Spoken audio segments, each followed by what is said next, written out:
Subscribe कीजिए royal teacher को education संबंधी न्यूज़ तुरंत पाने के लिए। राजस्थान में सीधी भर्ती में चयनित अभ्यर्थियों की मूल सूची के साथ आरक्षित सूची तैयार करने के संबंध में नवीन दिशा निर्देश कार्मिक विभाग की ओर से। जी हाँ साथियों, इस वक्त की बड़ी खबर की बात करें तो कार्मिक विभाग की ओर से एक परिपत्र जारी किया गया है जिसमें कुछ आरक्षित सूचियों के बारे में निर्देश दिए गए हैं। राजस्थान में जब भी कोई सीधी भर्ती निकलती है तो सीधी भर्ती में मूल सूची के साथ जो आरक्षित सूची निकाली जाती है उसमें कई विभागों द्वारा समय समय पर दिशा निर्देश मांगे जाते हैं। तो कार्मिक विभाग ने एक परिपत्र जारी करके उन सभी निर्देशों को एक साथ शामिल करते हुए बता दिया है कि आगे जितनी भी भर्तियां होगी उन सभी में ये नियम लागू होंगे। तो बेरोजगार भाई इस वीडियो को ध्यान से और वीडियो को अंत तक जरूर देखें।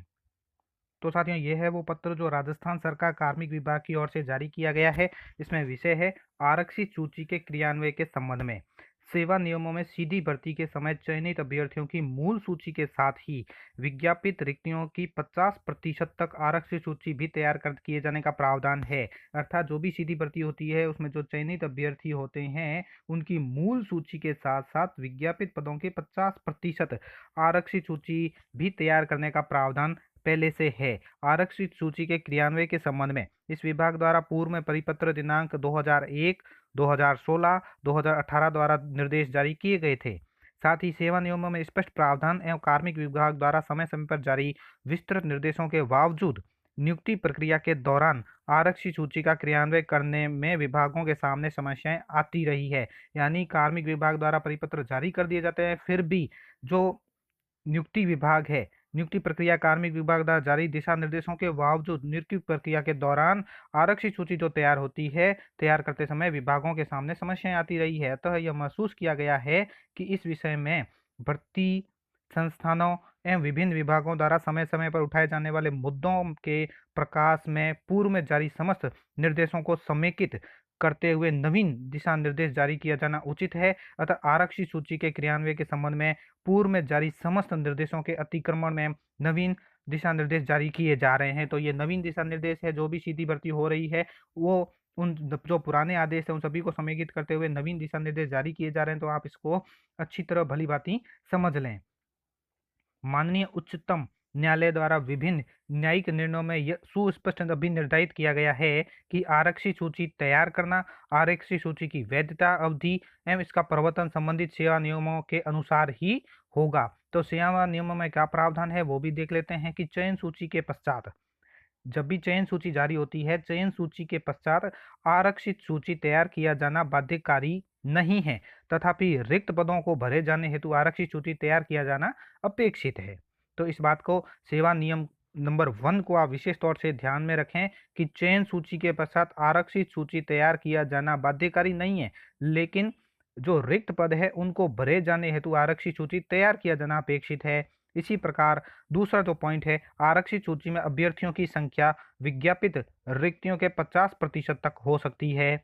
भर्ती संस्थान द्वारा चयन की मुख्य सूची प्रेषित करने की तिथि 6 माह की अवधि के अंदर ही आरक्षित सूची राज्य सरकार को प्रेषित की जा सकती है। अर्थात मुख्य सूची प्रेषित करने की तिथि के 6 माह अवधि व्यतीत हो जाने के पश्चात आरक्षित सूची की अनुशंसा नहीं की जा सकती है।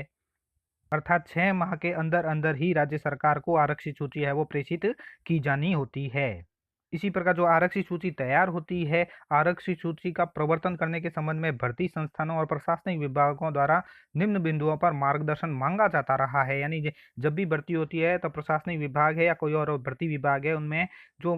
मार्गदर्शन मांगा जाता है तो ये सारे प्रश्न उनके सामने आते हैं। तो यहाँ स्पष्ट कर दिया जाता है एक एक प्रश्न के बारे में। नंबर 1 कि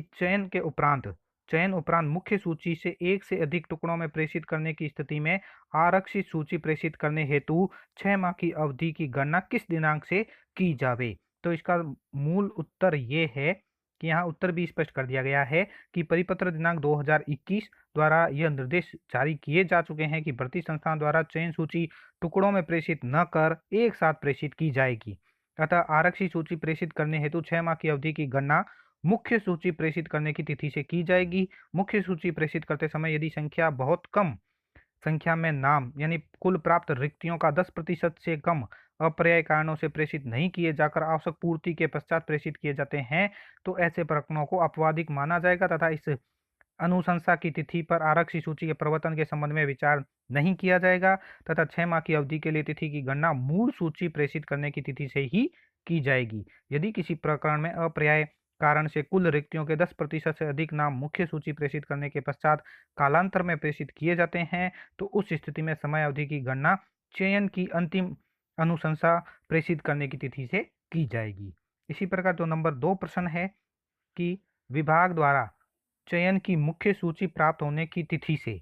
6 माह की अवधि के भीतर भर्ती संस्थान को आरक्षित सूची प्रेषित करने की अनुशंसा करने पर क्या भर्ती संस्थान द्वारा 6 माह की अवधि पूर्ण होने के पश्चात भी आरक्षित सूची से नाम प्रेषित किए जा सकते हैं? इसका भी आंसर यहाँ पे दिया गया है कि सेवा नियमों में स्पष्ट प्रावधान है भर्ती संस्थान द्वारा मूल सूची प्रेषित करने की तिथि से 6 माह के भीतर आरक्षित सूची में नाम प्रेषित किए जा सकते हैं। यदि प्रशासनिक विभाग द्वारा 6 माह की अवधि में आरक्षित सूची में नाम प्रेषित करने हेतु प्रार्थना करने के बाद भी भर्ती संस्थान द्वारा 6 माह की अवधि पूर्ण होने तक आरक्षित सूची से नाम प्रेषित नहीं किए जाते हैं तो 6 माह की अवधि समाप्त होते ही आरक्षित सूची समाप्त हो जाएगी तथा उसके पश्चात भर्ती संस्थान को आरक्षित सूची से नाम चयन हेतु अनुशंसा करने का अधिकार नहीं होगा क्योंकि विभाग से आरक्षित सूची हेतु अभिशंसा प्राप्त होने के पश्चात भर्ती संस्थान स्तर पर अनेक औपचारिकताएं पूर्ण करनी होती है। अतः सभी विभागों को निर्देशित किया जाता है कि भविष्य में आरक्षित सूची से नाम प्राप्त करने हेतु विभाग की अभिशंसा भर्ती संस्थान के पास 6 माह की अवधि समाप्त होने के न्यूनतम 45 दिवस पूर्व पहुंच जानी चाहिए। आरक्षित सूची से नाम प्राप्त करने हेतु उक्त समय सीमा के अंदर भर्ती संस्थान के पास अभ्यर्थना नहीं पहुंचने के कारण प्रतीक्षा सूची का क्रियान्वयन नहीं होने की समस्त जिम्मेदारी विभागाध्यक्ष की होगी। नंबर 3 क्वेश्चन आता है जो विभाग के सामने हमेशा आता रहा है कि क्या विज्ञापन में दी गई रिक्तियों के पश्चात उत्पन्न होने वाली रिक्तियों को आरक्षित सूची से भरा जा सकता है। मोस्ट इंपोर्टेंट क्वेश्चन है, इस बारे में आप ध्यान से सुनेंगे कि इसका उत्तर है कि यह सुस्थापित सिद्धांत है कि आरक्षित सूची भर्ती का स्रोत नहीं हो सकती। किसी भी भर्ती में आरक्षित सूची भर्ती विज्ञापन में विज्ञापित रिक्तियों के संदर्भ में ही तैयार की जाती है तथा इसका उद्देश्य चयन उपरांत नियुक्त किए गए अभ्यर्थियों के कार्यग्रहण न करने से उत्पन्न होने वाली रिक्तियों को भरना होता है। सेवा नियमों में यह भी प्रावधान है कि किसी भी भर्ती में चयन प्रक्रिया के अंतिम चरण उपरांत परिणाम जारी होने से पूर्व रिक्तियों की संख्या में 50% तक वृद्धि की जा सकती है। उक्त नियमानुसार किसी भर्ती में रिक्तियों की संख्या में वृद्धि किए जाने पर संशोधित रिक्तियों को नियमानुसार विज्ञापित किया जाना आवश्यक है तथा किसी भी भर्ती में रिक्तियों की संख्या के संबंध में अंतिम संशोधन विज्ञापन में प्रदर्शित रिक्तियों के अतिरिक्त अन्य किसी भी रिक्ति को उस भर्ती में आरक्षित सूची से नहीं भरा जा सकेगा। आगे प्रश्न आता है कि किसी नव चयनित अभ्यर्थी द्वारा कार्यग्रहण करने के उपरांत त्यागपत्र दिए जाने अथवा अन्य किसी कारण से उत्पन्न होने वाली रिक्ति को क्या आरक्षित सूची से भरा जा सकता है? तो इसका उत्तर आता है कि किसी पद पर नव चयनित अभ्यर्थी द्वारा कार्यग्रहण के उपरांत उस पद पर भर्ती प्रक्रिया पूर्ण मानी जाती है तथा उस पद पर प्रतीक्षा सूची के अभ्यर्थियों का कोई अधिकार नहीं रहता है। कार्यग्रहण करने के उपरांत त्यागपत्र अथवा अन्य किसी कारण से उत्पन्न हुई रिक्ति को नवीन रिक्ति ही माना जाएगा। उस रिक्ति को नवीन भर्ती प्रक्रिया द्वारा ही भरा जा सकेगा। अगला प्रश्न है, विभाग को चयन की मुख्य सूची प्राप्त होने के पश्चात न्यायिक विवाद उत्पन्न होने एवं उसके कारण मुख्य सूची आरक्षित सूची के प्रवर्तन में विलंब की स्थिति में 6 माह की अवधि की गणना किस प्रकार की जाएगी? तो इसके जवाब में यहाँ लिखा गया है कि कई बार मुख्य सूची अनुशंसित करने के पश्चात न्यायिक स्थगन के कारण मूल सूची के आधार पर नियुक्ति आदेश जारी करने में विलंब हो जाता है। इस दौरान मूल सूची अनुसूचित करने की तिथि से 6 माह की अवधि पूर्ण हो जाती है अथवा अत्यंत अल्प समय शेष रहता है जिसमें कार्यग्रहण न करने वाले अभ्यर्थियों की रिपोर्ट, नियुक्ति आदेश निरस्त करना तथा आरक्षित सूची से नाम प्राप्त करने के लिए आवश्यक निर्णय आदि कार्यों में पर्याप्त समय शेष नहीं रहता, जिससे आरक्षित सूची के प्रवर्तन में समस्या आती है। इसके अलावा कई प्रकरणों में न्यायिक लय आदेश अथवा अन्य अपर्याय कारणों से संशोधित पुनः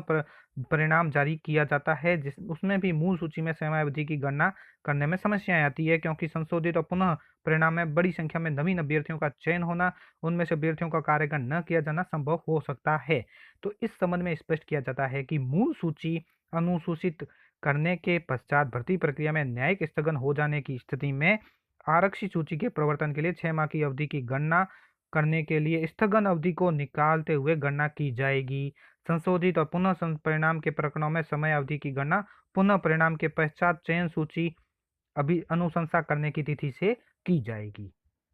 इसी प्रकार अंतिम प्रश्न ये आता है कि नवीन भर्ती प्रारंभ होने का आरक्षी सूची पर क्या प्रभाव होगा। यानी नवीन भर्ती जब प्रारंभ होगी तो आरक्षी सूची का क्या प्रभाव होगा तथा नवीन भर्ती का प्रारंभ कब माना जाएगा। तो इसका आंसर दे रखे हैं कि आगामी भर्ती के लिए विज्ञापन प्रकाशित किए जाने को नवीन भर्ती का प्रारंभ बिंदु माना जाएगा। यानी आगामी भर्ती जब भी आएगी वो विज्ञापन प्रकाशित होगा तो वो नवीन भर्ती का प्रारंभ बिंदु माना जाएगा। परंतु जिन प्रकरणों में नवीन विज्ञापन प्रकाशित होने पर प्रक्रियाधीन भर्ती में कार्य ग्रहण न करने से प्राप्त रिक्तियों को नवीन भर्ती की अर्थना अथवा विज्ञापन में शामिल नहीं किया गया हो, उनमें प्रक्रियाधीन भर्ती में मूल सूची की अनुशंसा प्रेषित करने की तिथि से 6 माह की अवधि अथवा नवीन भर्ती में परीक्षा होने की तिथि जो भी पहले हो तक आरक्षी सूची का प्रवर्तन किया जा सकेगा। इस संबंध में यह भी स्पष्ट किया जाता है कि यदि प्रक्रियाधीन भर्ती में आरक्षी सूची का क्रियान्वय न्यायिक स्थगन के कारण समय पर नहीं हो पाता है, रिक्त पदों को नवीन भर्ती में शामिल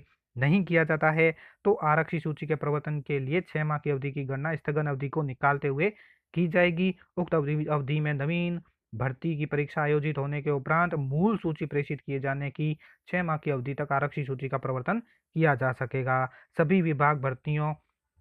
में आरक्षी सूची को लागू करने के संबंध में उपरोक्त अनुसार कार्यवाही करें।